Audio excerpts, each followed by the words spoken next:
Pray with me. Heavenly Father, give me the wisdom to see as you see and the courage to do what you say. Amen. Seated. There we go. Good morning. My name is Roger Hill, and this is Headlines Part 2. If you would like to be involved with the service, if you would like to help out with the technical, or if you want to play one of these instruments, there is an opportunity for you. Just talk to one of the pastoral staff. Sabbath is a very Sabbath for our own Rod London, who will be getting, so the service, he will be involved with that, and his ordination will be next Sabbath afternoon at 4 o'clock, and you are also invited for that. Yay. Hello, and Rod has this sermon here somewhere. Oh, you already have that on there. Okay. I didn't see you. Okay. Church, I invite you to pray again as we jump into the Word. Father God, we ask that in a very real way, because you are the Word made flesh, the Word embodied. We ask today as we read a few words on the screen that it comes alive, that we can see you clearly because of the Holy Spirit working through these letters on a page and entering our heart. We pray that the Spirit be with us now. In Jesus' name we pray. Amen. Waiting for when? Waiting for when? Oftentimes I just sort of look out and I see people at the bus stop. And I like to do this exercise oftentimes where I imagine who they are. Have you ever done that? And you just look at somebody in their mundane life. It happened today as I was driving down Patton. And there's somebody bundled up at 6 a.m. waiting for the bus stop. And I just thought, what was this individual doing for them to be at that bus stop? What's their life like? Do they have kids? Do they have a spouse? Where are they going? And most importantly, what are they waiting for? What are they waiting for? I think oftentimes, because the church, maybe not our church, but the church in general can get a bad rep, can look not perhaps in the greatest light when it seems like the church has just become another bus stop. People are getting on with their lives, Sabbath morning, Sunday morning, they go to church, and then it doesn't impact their lives, and they go on to their next stop. But Scripture tells us something so dramatically different. That church is not just a place where we just show up, it's a stop, but that this is a springboard, a platform for this generation to reach this generation for the return of Christ. Some of you may have, for the very first time, entered this church building, maybe today or a recent weekend. And you may be wondering, what's up with that name that we have plastered on our sign? It's our denominational sign, Seventh-day Adventist. And we don't often go about and talking about our name. We rather be known for our works, amen. But there's something peculiar, if not even prophetic, when it comes to our name. Now, clearly we're here on Saturday, and that's obviously where seventh day comes in. But what about that second word, Adventist? You may have this past Christmas heard the advent of Christ. But what about this word Adventist? Are we just people who love Christmas? Well, we are. We are. In fact, I still have to put some Christmas decorations away here at my own house. But the Advent isn't just about the first time Christ entered this world, but the second and glorious and magnificent time. The Bible says that Christ is going to come in the clouds with glory, with the voice of an archangel. A trumpet is going to sound, and we who are alive will be caught up into the air with those who have passed away. And God is going to supernaturally bring their bodies not just to where they were, sickly and old, but transform it into holy, renewed, powerful bodies. This is straight out of the MCU universe. This seems too good to believe. But this is in Scripture. And church isn't just a place where we learn about it and we go about our day. Church isn't just a bus stop. What are you waiting for? Church is the place that we share this Advent message. You might say, well, I'm not ready. I'm not equipped. Maybe I have disbelief or things in my own life. What are you waiting for? You, even you in your disbelief, in your brokenness, and me in my disbelief and my brokenness. God has given us a message, an Advent message, to tell people that God is good and he's coming back, amen? But what about this? Here's something peculiar about the Advent message of Christ returning. Jesus actually, in Matthew chapter 24, theologians call this chapter and the following the Olivet Discourse. Jesus on the Mount of Olives. And before he goes to the cross, he has some final teachings about what will take place shortly after his death, and then also fast forward into time, what will happen in the grand scheme of time before Christ's return a second time. And Jesus talks about a lot of things in Matthew chapter 24, and this is something that he says that is extremely peculiar. Matthew chapter 24, verse 34 reads, and this is Jesus speaking, "Assuredly I say to you, this," what? "This generation will by no means pass away till all these things take place. Heaven and earth will pass away, but my words will by no means," what? "Pass away." And so no wonder the early church was so ramped up to spread the gospel, to get Christ to come back, if it was even in their power, because they remembered Jesus' words. No, church isn't just a bus stop. We're not just coming. We are telling people that Christ is coming back. Christ said that this generation is not going to pass away. But what's the glaring problem? Well, just at face value, it certainly seems that every single disciple and their disciples have all passed away. And this is why the great atheist scholar Bertrand Russell criticized Christianity. He said, well, Jesus was right on two things: that Jerusalem would be destroyed, it would be turned into ruin. But, this atheist scholar said, the father of atheism, some people attribute to him, you know what? Jesus is a liar. He's a false prophet, if he ever was one. Because the disciples died, so Jesus got it wrong. Interesting. Jesus got it wrong? Who here really believes that? No way. And so over the years, there are different Christian scholars within the works of Christian theology who try to make sense of what is Jesus trying to say. How can he say that this generation will not pass away, but yet seemingly outwardly, if you take it at face value, they did, right? And some Christians shy away, they don't want to deal with this, but I think it's very important, and this is part of what it means to be a Fosterite, if there ever was one, to lean into the unknown, to lean into our disbelief, not shy away from it, to take our disbelief and say sometimes there are things in Scripture that don't quite make sense, and we don't lose our faith because of disbelief, no, but we sort of, if I were to do an analogy, we pick it up and we put it on the shelf. But even though we take our disbelief and we put it on the shelf, it doesn't mean we still hold on to the wonder and the awesomeness of God. And so, what is this really saying? There's a lot of scholars. Some scholars say, well, Jesus was talking about Pentecost. This is one theory, that Pentecost would happen, right?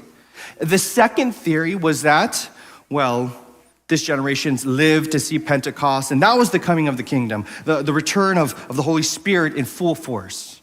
God's kingdom, spiritual kingdom, came at Pentecost. So that's how some scholars look at this. Another group of scholars say, well, he is really referring to this generation in a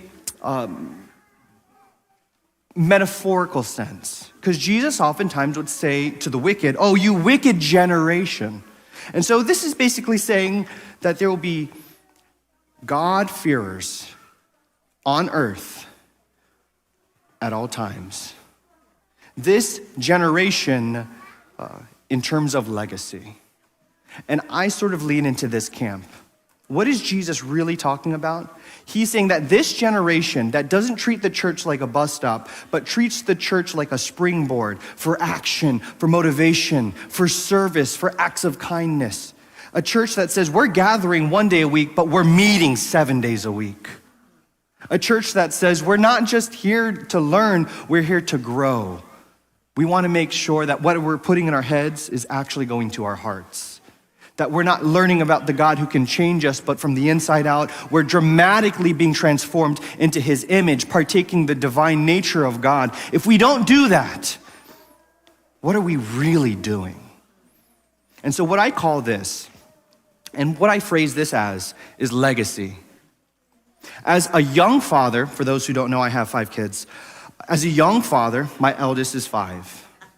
And as a young father, I always get asked this question: why did you want so many kids? And I love all my kids, and I want them all. No, but why did you want all the kids? Well, because, I don't know, it's beautiful. God tells us to multiply. No, but why do you want all those kids? I mean, why don't you want them? Well, it's hard. Maybe I'm not called to be a parent, and I get that. It is hard. Not everyone's called to be a parent, perhaps. So why were you called to be a parent? I had to think about this. Someone asked me this. And there's a symbiotic relationship. They make me feel good, and I feel good loving on them. It fulfills my wife's highest calling of motherhood, which I think is sacred. The Bible talks about having kids. But I think, most importantly, I think of that word that I said earlier, legacy. Legacy. There came a moment in my life when I said that I have limitations. That there are things in my life that perhaps I may have missed that avenue. There are things in my life that, I'm over 30 years old, and maybe I'm not gonna be a pro wrestler anymore. This old back can't take it. And when I was young, I was 18 years old, I had a conversion experience on my knees, and I said, this is the true God, a God who is loving and gracious, and said, I'm going to preach the gospel until Christ's return. But here I am, no longer 18, and Christ isn't here. And do I pout and I say, well, I can't do it? Do I chalk it up and say it's a New Year's resolution that's unsuccessful? No, in one aspect, I had kids with my wife because of legacy. Because I have the opportunity to instill all the good, all the knowledge of the one true God, to see Christ in his beauty and glory, and I have the opportunity to grow children that fear God and love him dearly. If my legacy is anything, it's that I have children who love God, amen? And that's what my life is totally about now.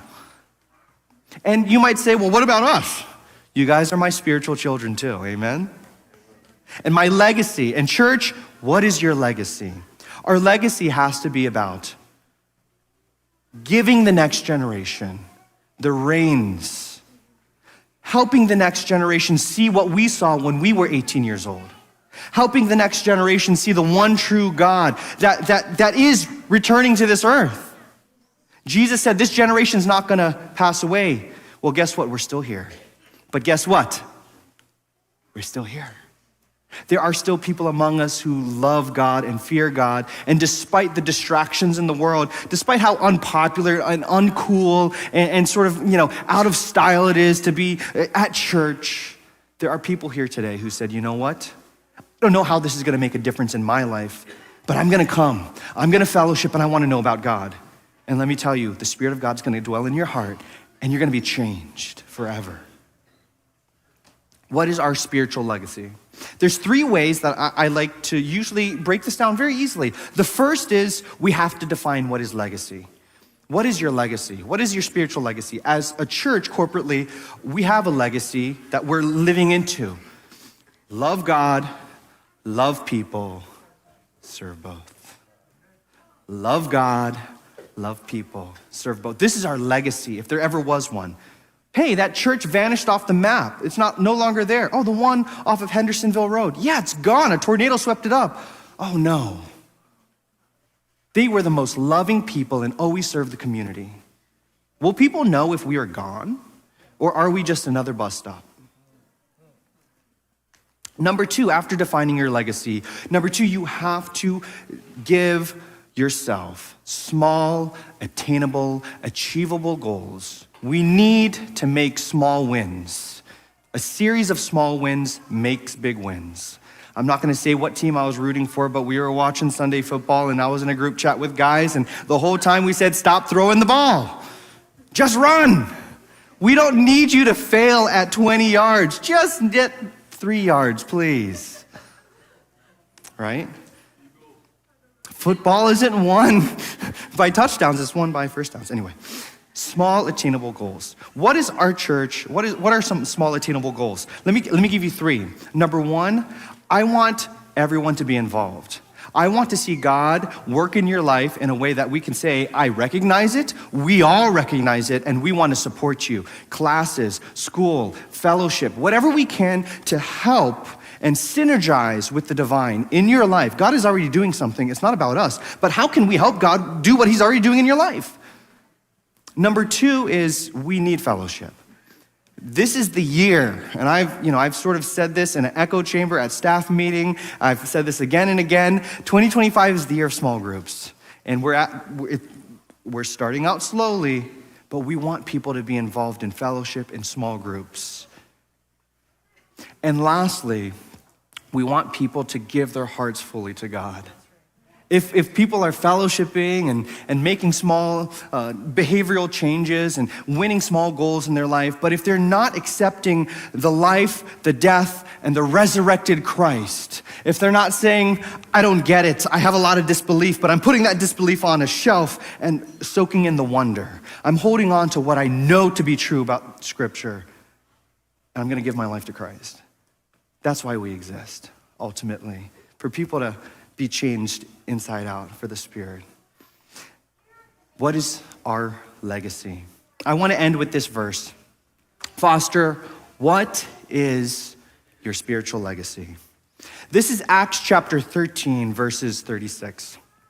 This is Paul preaching at Antioch. And starting in 16, actually, about 15 verses early, Paul is preaching the gospel. He's showing how Jesus, the Messiah, is also the Messiah, not of the Gentiles, but also of the Jews. You can see shadows of Jesus throughout the Old Testament. And he starts going through the history, the beautiful history, the covenant history of all the Jews.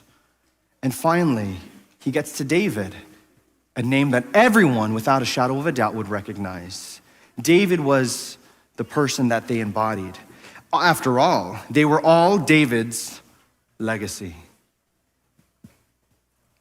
They looked to David as their father. So David was an example for their spiritual life. And this is how he described David. For David, after he had served his what? His own generation by the will of God, fell asleep. See, David died. This generation will by no means pass away. But even David died. But his legacy lived on. He was buried with his fathers and saw corruption.